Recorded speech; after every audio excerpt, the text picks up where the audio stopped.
অনেক শিক্ষক কর্মচারী আছেন দুরারোগ্য ব্যাধিতে আক্রান্ত হয়ে চিকিৎসার অভাবে মৃত্যুবরণ করেন, অথচ তার ন্যায্য প্রাপ্তি কল্যাণ এবং অবসর 4 থেকে 5 বছরের মধ্যেও সেই সুবিধা পায় না।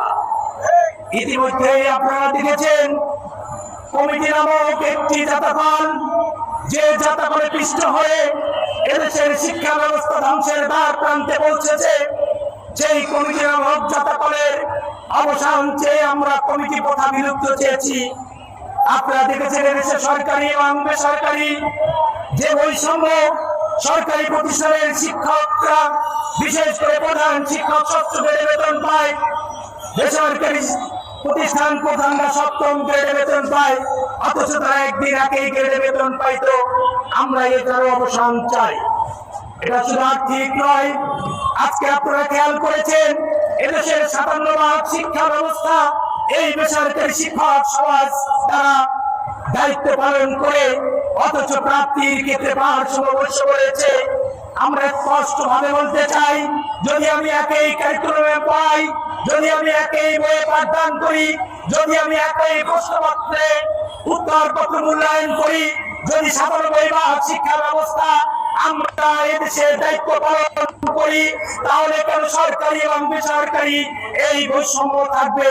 আমরা এই বৈষম্য চাই না, আমরা চাই যে বৈষম্যের অবসান হোক।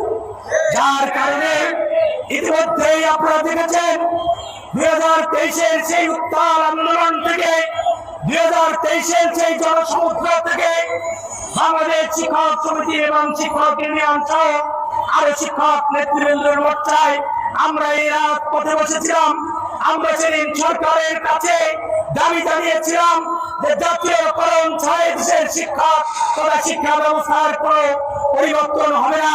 তাই আমাদের মূল দাবি হচ্ছে শিক্ষা ব্যবস্থাকে অবশ্যই জাতীয়করণ করতে হবে। কিন্তু দুর্ভাগ্যের বিষয়, সেদিনের দায়িত্বপ্রাপ্ত সেই শিক্ষামন্ত্রী, কুখ্যাত শিক্ষামন্ত্রী দীপুমণি আমাদের দাবির প্রতি কটাক্ষ করেছিলেন। তিনি বলেছিলেন শিক্ষকরা নাকি ঘটনা চক্রে শিক্ষক হয় এবং শিক্ষকদের যোগ্যতা নিয়ে তিনি প্রশ্ন করেছিলেন। আজকে তাকে প্রশ্ন করতে চাই, অনেক যোগ্যতা ছিল আপনার। সেদিনও বলেছিলাম ডাক্তার হয়ে মন্ত্রী হয়েছেন, ডাক্তার হয়ে ডাক্তারি পেশায় না গিয়ে রাজনীতিবিদ হয়েছেন।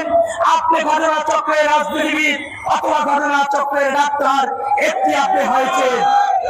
সেদিন এই স্টেজ থেকে বলেছিলাম মাননীয় মন্ত্রী, আপনি যতই কটাক্ষ করেন না কেন, আপনি জানেন না আগামী দিন আপনার অবস্থান কোথায় হবে, আপনি কোথায় যাবেন। নিয়তির নির্মম পরিহাস, আজকে তিনি কোথায় আছেন আমরা সকলেই জানি। একজন শিক্ষামন্ত্রী সাবেক, তিনি আজকে চক্ষু মোছার জন্য আদালতের কাঠগড়ায় দাঁড়িয়ে যে টিস্যু ব্যবহার করেছিলেন, সেই টিস্যুতেই তিনি চিঠি লিখলেন, সাংবাদিকদের চোখ এড়িয়ে যায় নাই। এটি হচ্ছে নিয়তির নির্মম পরিহাস। সেদিন শিক্ষক সাহেব শিক্ষক কর্মচারীর সাথে উপহাস করেছিলেন, আজকে সেই উপহাসের পাত্রী হিসাবে আপনি কোথায় আছেন এটি আপনাকে বুঝতে হবে। তাই আমরা বিশ্বাস করি আজকে যারা ক্ষমতায় আছে, আগামী দিনে যারা ক্ষমতায় থাকবেন, নিশ্চয়ই ক্ষমতা চিরদিনের নয়। যতদিন দায়িত্বে থাকবেন, যতদিন ক্ষমতায় থাকবেন, আমরা বিশ্বাস করি আপনারা আপনাদের পবিত্র দায়িত্ব সঠিকভাবে পালন করবেন। আজকে শিক্ষক কর্মচারী ঐক্য পরিষদের ব্যানারে এখানে লক্ষাধিক শিক্ষকের উপস্থিতিতে খরদাহ তাপের মধ্য দিয়ে সারা বাংলাদেশ থেকে, টেকনাফ থেকে তেতুলিয়া, রূপসা থেকে পাথুরিয়া থেকে যে সকল শিক্ষক বন্ধুরা এখানে এসেছেন, তাদের হৃদয়ের আকুতি, তাদের হৃদয়ের বেদনা। আমরা আর কোনো দাবি নাই, আমার 25% উৎসাহ কথা চাই না, আমি আর কোনো পার্সেন্টেজ চাই না। আমার একটি দাবি হবে, আগামী ঈদুল ফিতরের আগে, আগামী ঈদুল ফিতরের আগে, ঈদুল আজহার আগে 25% উৎসাহ ভাতার পরিবর্তন করে অনতিবিলম্বে আগামী 17 মের পূর্বে 100% উৎসাহ ভাতার ঘোষণা দিতে হবে। সরকারি শিক্ষক কর্মচারীদের নাই, বাড়ি ভাড়া এবং পূর্ণাঙ্গ চিকিৎসা ভাতা প্রদান করতে হবে। সর্বোপরি আপনাদের একটি মেসেজ দিতে চাই, সেই 2023 সালে এখানে যে সকল শিক্ষক কর্মচারী নেতৃবৃন্দ সহ শিক্ষক কর্মচারী উপস্থিত হয়েছেন, কাফনের কাপড় পরে যখন রাজপথে বসেছিলাম, সেদিন মৃত্যুকে ভয় করি নাই, চাকরিকে তোয়াক্কা করি নাই। শুধু শিক্ষক কর্মচারীদের দাবির কথা নিয়ে, শিক্ষক কর্মচারীদের ভাগ্যের উন্নয়নের কথা নিয়ে, এদেশের শিক্ষা ব্যবস্থার পরিবর্তনের কথা বলে কাফনের কাপড় গায়ে জড়িয়েছিলাম। এর থেকে আর বড় কোনো ত্যাগ হতে পারে না।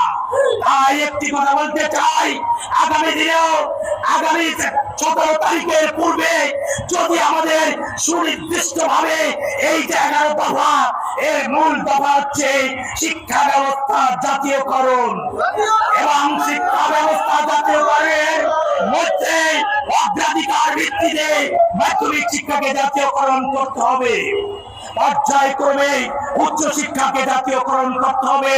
তাই এই শিক্ষা ব্যবস্থা জাতীয়করণ তথা সরকারি এবং বেসরকারি বৈষম্য ঘোষণের লক্ষ্যে আগামী 17 মে শনিবারের পূর্বেই বর্তমান সরকারের মাননীয় প্রধান উপদেষ্টা, যিনি একজন শিক্ষক, বর্তমান সরকারের শিক্ষা উপদেষ্টা যিনি একজন শিক্ষক, বর্তমান সরকারের আইন উপদেষ্টা সহ অনেকেই শিক্ষক, তাদের কাছে এই সমাবেশ থেকে আহ্বান জানাচ্ছি, দয়া করে 17 মের পূর্বে আমাদের সকল বৈষম্য ঘোষণার লক্ষ্যে শিক্ষা ব্যবস্থা জাতীয়করণের ঘোষণা দেন। অনতিবিলম্বে প্রাপ্তির ক্ষেত্রে, আর্থিক প্রাপ্তির ক্ষেত্রে সকল বৈষম্য ঘুচিয়ে প্রজ্ঞাপন জারি করুন। অন্যথায় আগামী 17 মে শনিবার বাংলাদেশের সকল শিক্ষক কর্মচারী এই রাজপথে অবস্থান করে লাগাতার অবস্থান কর্মসূচি পালন করা হবে। 17 মে থেকে লাগাতার অবস্থান কর্মসূচি পালন করা হবে, এবং যতদিন পর্যন্ত আমাদের ব্যবস্থার জাতীয়করণের ঘোষণা না আসবে, 100% উৎসাহ ভাতার ঘোষণা না আসবে, পূর্ণাঙ্গ বাড়ি ভাড়া এবং চিকিৎসা ভাতার ঘোষণা না আসবে, ততক্ষণ পর্যন্ত এই রাজপথ ছেড়ে কেউই ফিরে যাব না। এটি হোক আমাদের অঙ্গীকার। সেই লক্ষ্যে আপনারা প্রতিটি উপজেলায়, প্রতিটি জেলায়, অঞ্চলে আজকে থেকে প্রস্তুতি গ্রহণ করবেন। আজকেই আমাদের ঘোষণা, আগামী 17 মের পূর্বে যদি আমাদের অদৃষ্ট লক্ষ্যে পৌঁছতে না পারি, যদি প্রত্যাশিত ঘোষণা না আছে, 17 মে থেকে এই জাতীয় প্রেস ক্লাবের সামনে অবিরাম অবস্থান, ধর্মঘট সহ long march to Jamuna, long march to secretariat চাপ দাবি পালন করা হবে। এবং যদি একটি কথা বলতে চাই, কাফনের কাপড় যেহেতু গায়ে জড়িয়েছি, হয় কারাবরণ, না হয় জাতীয়করণ, অথবা মৃত্যুবরণ, তাছাড়া আমরা কেউই রাজপথ ছেড়ে যাব না। সেই অঙ্গীকার জানিয়ে আপনাদের আজকে